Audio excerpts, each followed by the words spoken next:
Assalamualaikum warahmatullahi wabarakatuh. Jumpa lagi kita lur.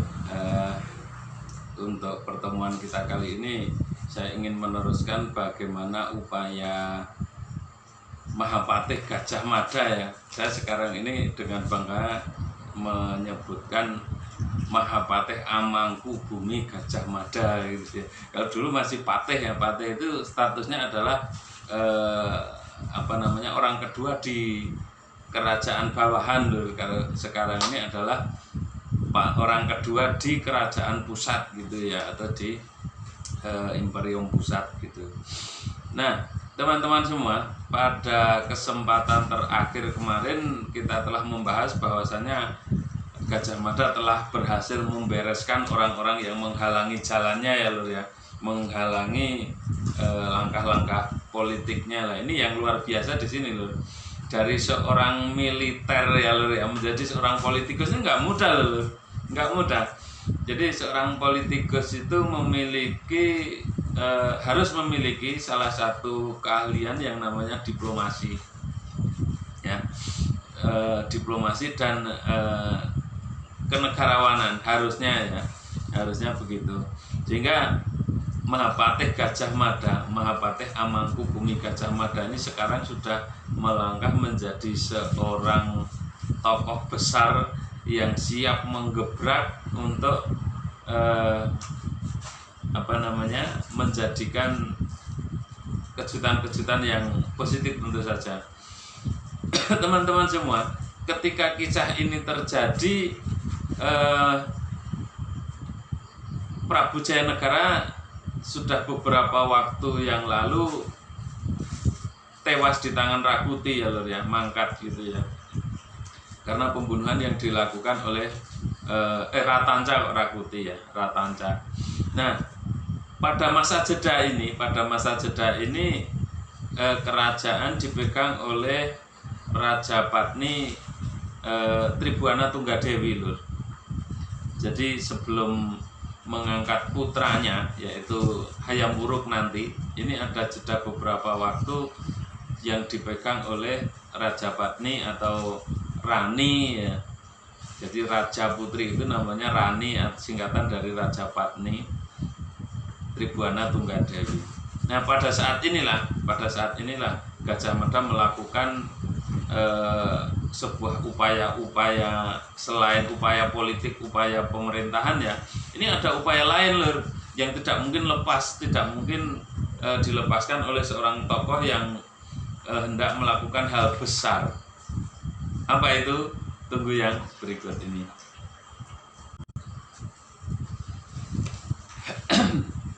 Bagaimana kematian Prabu Jayanegara akan saya kupas sedikit di sini ya lur ya. Jadi Prabu Jayanegara itu mempunyai sebuah titik lemah yang menjadi pro dan kontra ya di kalangan pejabat negara maupun para bangsawan Majapahit ya lur ya. Titik lemah beliau itu apa? Ternyata dia itu menyukai dibilang adik tiri ya. Jadi putra dari Raja Patni Tribhuwana Tunggadewi itu sebelumnya kan menjabat raja di Daha ya lur ya. Jadi Diagitarja ini dihalang-halangi terus ketika ada seseorang yang ingin melamarnya lur gitu. Dan itu terjadi dalam jangka waktu yang cukup panjang, maksudnya bertahun-tahun. Ketika ada orang yang mendekati maka dihukum dan lain sebagainya gitu. Nah, hal ini tentu saja memicu kemarahan dari Tribhuwana Tunggadewi ya lur ya. Dan sisi lain dari Prabu Jayanegara ini adalah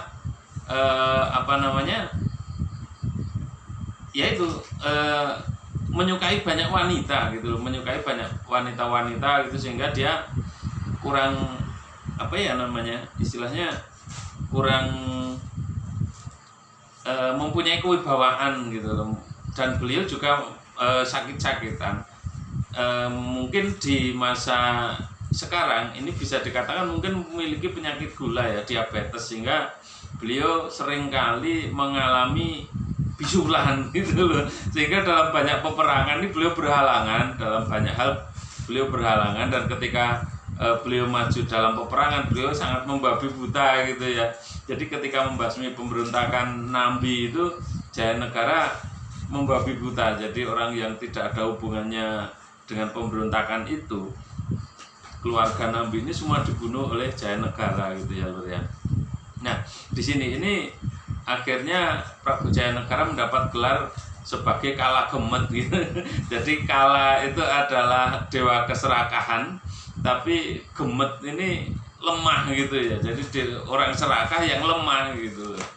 Nah, di sini ini yang menimbulkan berbagai versi di kemudian hari, bahwasanya kematian Prabu Jayanegara ini menjadi perdebatan ya, Lur ya.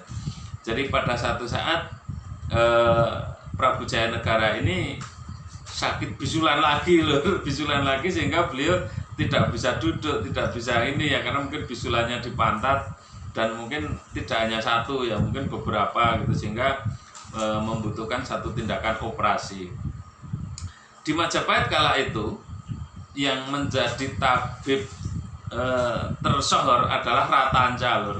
Ratanca ya. Jadi Ratanca itu dulu adalah Dharma Putra, temannya Rakuti dan lain sebagainya. Nah, dia lolos dari hukuman karena dia memiliki jasa membongkar petualangan politik Ramapati, Lur. Jadi petualangan kotor Mahapati atau Ramapati atau dia Halayuda ini belibet lagi Halayuda, Lur.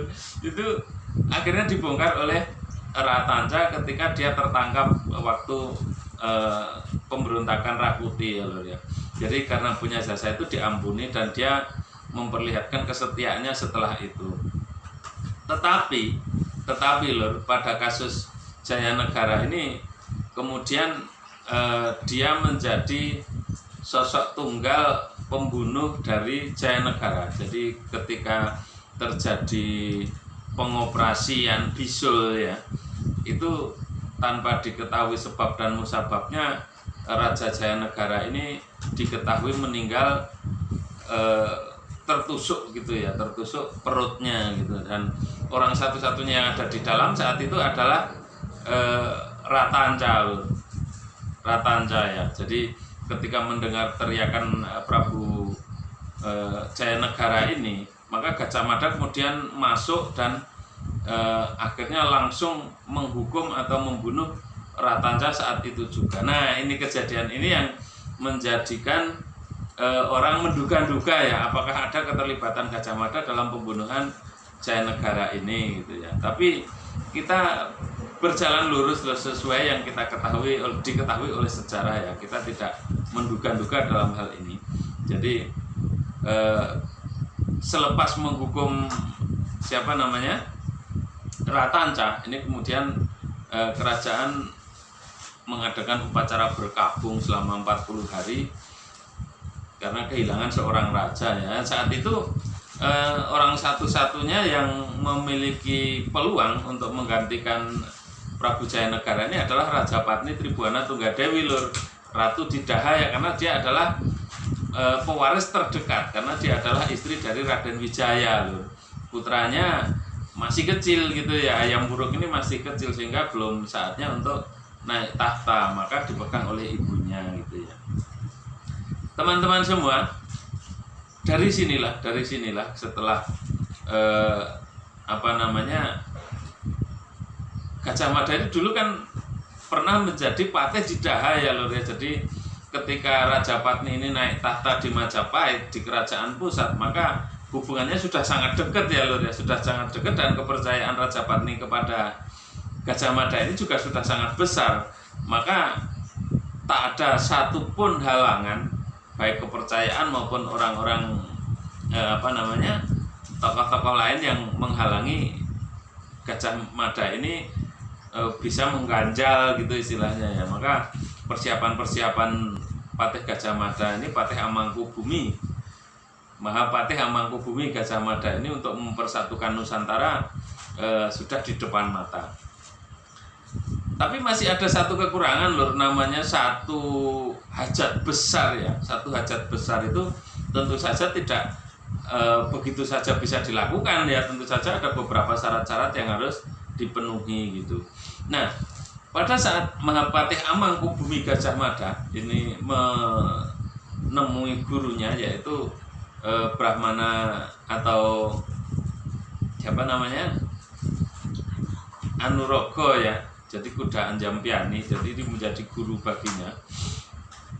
Menemui beliau, maka beliau mempunyai saran untuk, bukan saran ya, tapi setengah perintah gitu ya, kepada Gajah Mada supaya mengadakan beberapa hal. Nah, beberapa hal ini apa kira-kira, Lur? Silahkan tunggu ya, ini ada yang mau lewat.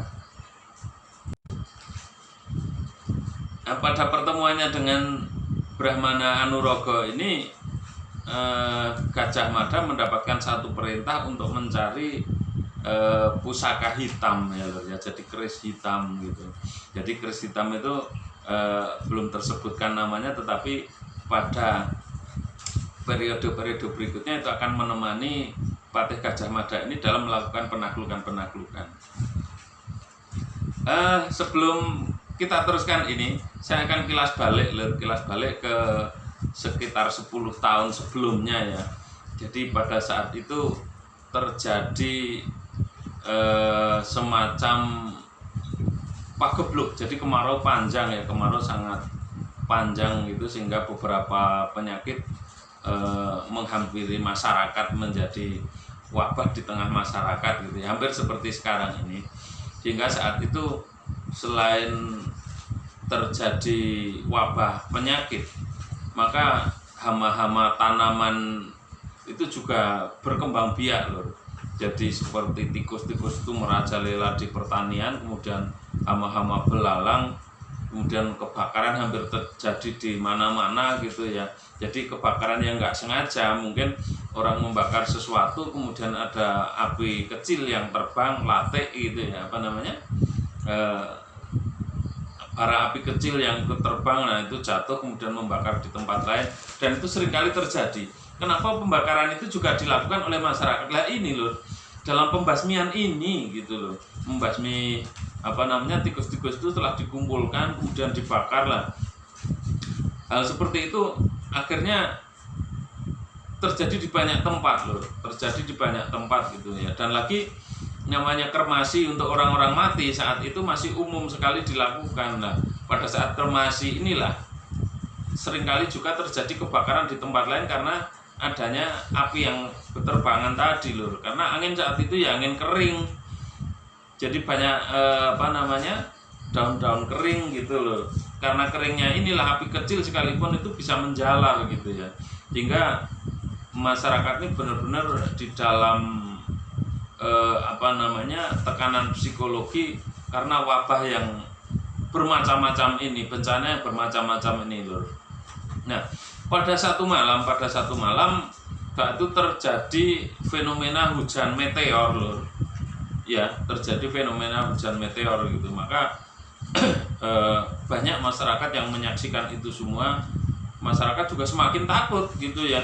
Karena saat itu hujan meteor itu dimaknai lain oleh masyarakat, yaitu dianggap sebagai tenung teluh brojo. Jadi tenung teluh brojo itu semacam teluh ya lur ya, semacam apa namanya, jadi bencana yang didatangkan oleh orang gitu loh, maksudnya dibikin oleh orang, semacam guna-guna gitu ya. Padahal itu adalah hujan meteor, dan hujan meteor itu memang membawa banyak penyakit, yang akhirnya datang kepada masyarakat gitu ya. Nah, dari sekian banyak meteor yang berjatuhan itu lur, berseliweran gitu ya, hampir setiap malam dalam beberapa malam ini terjadi berseliweran, kayak ada yang ke kiri ke kanan menghunjam dan lain sebagainya. Itu salah satu jatuh di pesisir pantai lur, pesisir pantai gitu ya. Maka oleh seorang empu pembuat senjata saat itu, batu yang jatuh itu dibuat sebatang keris gitu ya, sebatang keris dalam proses yang konon kabarnya dilakukan di tengah laut. Jadi pembuatan keris ini dilakukan di tengah laut dengan apa namanya, pembuatan keris itu nggak seperti empu-empu pada zaman berikutnya ya lur ya, dikisahkan saat itu dibuat dengan memejet gitu loh, batu itu dipejet, jadi cuman pakai tangan gitu ya, dibentuk itu hanya memakai tangan gitu, kemudian dibentuk menjadi sebatang keris. Nah kemudian karena tuah dari batu yang tidak biasa yang datang dari langit, dianggap itu adalah anugerah dari dewa, kemudian dari laku spiritual di tengah laut, dan pembuatannya yang tidak biasa ini, keris itu menjadi sangat ampuh gitu loh, sangat ampuh. Nah kemudian keris ini dipakai untuk memadamkan pagebluk itu loh, jadi keris itu dibawa berputar-putar gitu ya, istilahnya kayak dikirap berputar-putar gitu di sekitar kerajaan itu, sehingga kemudian pagebluk itu hilang. Nah keris ini kemudian setelah era itu menjadi tak terdengar lagi loh, tak terdengar lagi, dan orang masih menyebut-nyebutnya keris ini adalah keris hitam, karena pembuat empu itu mungkin dari orang yang berkulit hitam atau apa ya, tapi penyebutan itu kemudian menempel pada keris itu, yaitu keris hitam gitu ya. Nah atas perintah Empu Anurogo ini, Brahmana Anurogo ini, Gajah Mada disuruh mencari keberadaan keris hitam ini loh, dimana keberadaannya tidak ada petunjuk yang jelas, tetapi Gajah Mada mendapat satu tengara atau satu apa ya namanya seperti petunjuk juga sih, tapi tidak secara jelas gitu ya, bahwa nanti ketika Gajah Mada itu menemukan satu wilayah yang memiliki tanah hitam, maka itu berarti sudah dekat kepada keberadaan keris tersebut. Nah dalam perjalanannya Gajah Mada ini menyusuri hutan perkampungan, kemudian menyeberangi sungai-sungai, menyusuri pantai-pantai gitu ya, karena dikisahkan saat itu jatuhnya di sekitar pantai dan pembuatannya di tengah laut gitu. Kemudian masuk gua, keluar gua, ke hutan-hutan yang wingit, kemudian bertapa di situ dan masih belum menemukan. Nah Gajah Mada tidak menyerah, karena dalam perintah ini bagi orang dahulu adalah sebuah keharusan ya, untuk mendapatkan ini sebuah keharusan, bila mana ingin cita-citanya itu berhasil gitu. Maka Gajah Mada terus saja ke arah barat menyusuri pantai-pantai. Saat itu jalan yang termudah adalah melewati pantai ya lur ya, pesisir gitu ya. Jadi dia melakukan itu setiap kali ada gua, maka kemudian dia bertapa di situ. Nah ini dikisahkan di sekitar Wonogiri atau mana ya, Bantul apa Wonogiri ya, beliau mendapatkan satu firasat, beliau untuk berhenti di situ dan melakukan sebuah pertapaan di bawah sebatang pohon beringin, pohon tal ya. Pohon tal itu semacam pohon beringin yang tumbuh besar di sekitar pantai. Nah, beliau mendapat usia untuk bertapa di situ. Nah, beliau melakukannya dalam beberapa waktu yang kita tidak tahu batasannya. Yang jelas beliau setelah itu mendapatkan sebuah wisi untuk memasuki sebuah gua di tidak jauh dari tempat itu, dan beliau akhirnya melakukan itu lur. Sungguh tidak mudah memang, sungguh tidak mudah, karena ternyata wilayah di situ seperti saya kisahkan dahulu bahwa ada aliran Bhairawa, Hindu Bhairawa, yang saat itu memang masih cukup banyak ya, tetapi tidak muncul dalam satu kerajaan, dalam arti sekte-sekte ya, kelompok-kelompok gitu masih menguasai wilayah-wilayah tertentu yang tidak dijamah oleh masyarakat umum. Lah di sini ini Gajah Mada bertemu dengan kelompok sekte Tantra Bhairawa ini ya lur ya, sekte Hindu Bhairawa ini, yang konon adalah semacam dedemit gitu ya, digambarkan semacam dedemit atau raksasa pemakan daging manusia atau daging mentah gitu ya. Nah di situ Gajah Mada bisa mengalahkan satu persatu sampai yang terakhir itu adalah rajanya di situ yang jarang sekali keluar karena kesaktiannya ini. Dia tidak bisa terkena sinar matahari lur, maka dia berada di dalam gua selamanya. Nah, jadi sampai akhir hidupnya ini dia berada di dalam gua. Nah, dialah ternyata yang memegang keris hitam ini lur sekarang ini. Jadi tidak mudah ini ya membunuh si raja penganut sesat ini, tidak mudah bagi Gajah Mada. Tetapi ya sekali lagi Gajah Mada ini sudah dibekali oleh berbagai macam hal dari banyak gurunya ya. Jadi guru utama itu adalah Brahmana Anuraga atau Empu Anuraga ini. Bekal-bekal berbagai macam ilmu kadigdayan ini dimiliki oleh Gajah Mada, maka saat inilah dia menggunakan saat yang tepat untuk menggunakan itu semua. Jadi dari dia memiliki semacam ilmu apa ya, membesarkan diri itu ya, yang dimiliki oleh Sri Kresna dulu itu bolos sewu ya. Kemudian dia mengalahkan orang-orangnya sekte Bhairawa ini dengan memperbanyak diri, dengan menggunakan ilmu Candra-birawa. Ya, Candra-birawa ini dulu dalam kisah pewayangan dimiliki juga oleh Prabu Salya gitu ya, Prabu Salya saat itu. Jadi ketika terbunuh sosok Candra-birawa ini, dia akan menjadi lebih banyak.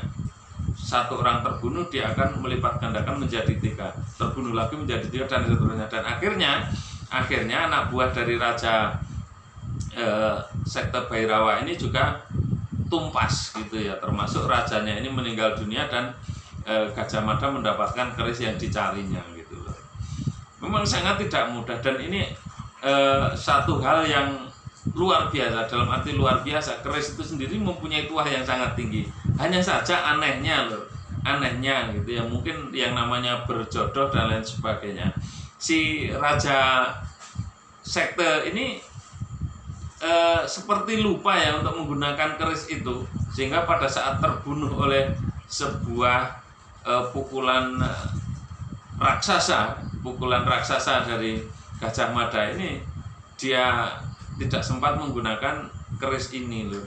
Maka diambilnya keris ini dari tubuh si raja sekte Bhairawa ini oleh Gajah Mada. Maka kemudian dia kembali ke Majapahit dan menyerahkan keris itu kepada gurunya. Teman-teman semua, dalam kisah ini kemudian si Brahmana Anuraga mengadakan sebuah upacara mantram suci untuk membersihkan aura jahat dari keris ini loh. Keris ini jadi semacam dijamasi dan dengan doa rapal tertentu ya, itu dibersihkan aura jahatnya, kemudian mengadakan komunikasi spiritual untuk mengajaknya bergabung dalam sebuah misi besar ya, mengajaknya bergabung dalam sebuah misi besar penyatuan Nusantara loh. Nah, setelah semua ini berhasil, maka Gajah Mada baru diperkenankan untuk memulai peperangan untuk menyatukan Nusantara. Nah, sebelum itu ada satu kisah lagi loh, yaitu bahwa untuk beberapa waktu di Majapahit ini terjadi satu semacam kekosongan tampuk kepemimpinan orang-orang di bawah Patih Amangkubumi, karena dulu kayak Rakembar kemudian Rabanya itu sudah dihukum oleh Gajah Mada karena dia menghalangi tujuan Gajah Mada untuk menyatukan Nusantara. Nah, Gajah Mada kemudian mengadakan satu seperti semacam sayembara untuk orang-orang yang bisa menduduki menteri-menteri gitu ya, menteri-menteri atau semacam istilahnya penggawa tinggi untuk memegang posisi-posisi penting gitu. Nah, untuk waktu yang tersisa sebelum pelantikan Prabu Hayam Wuruk, Gajah Mada mengadakan penyaringan-penyaringan, kemudian seleksi-seleksi gitu ya, tes-tes dan lain sebagainya. Nah, di situ akhirnya Gajah Mada mendapatkan orang-orang terbaik yang bukan hanya pintar otaknya, tetapi juga memiliki cukup tinggi ilmu kanuragan dan ilmu kadikdayan gitu ya. Yang melakukan pengujian adalah Gajah Mada sendiri loh. Jadi dia akan tahu persis gitu loh, orang tersebut tidak terlalu jauh berada di bawahnya gitu. Nah, salah satu yang di situ itu terpilih adalah Empu Nala ya loh ya. Jadi kemudian Empu Nala ini karena memiliki pengalaman di bidang kelautan, pembuatan kapal-kapal dan perang-perang di air, maka Empu Nala ini pada periode itu akhirnya dilantik oleh Gajah Mada menjadi Panglima Angkatan Laut.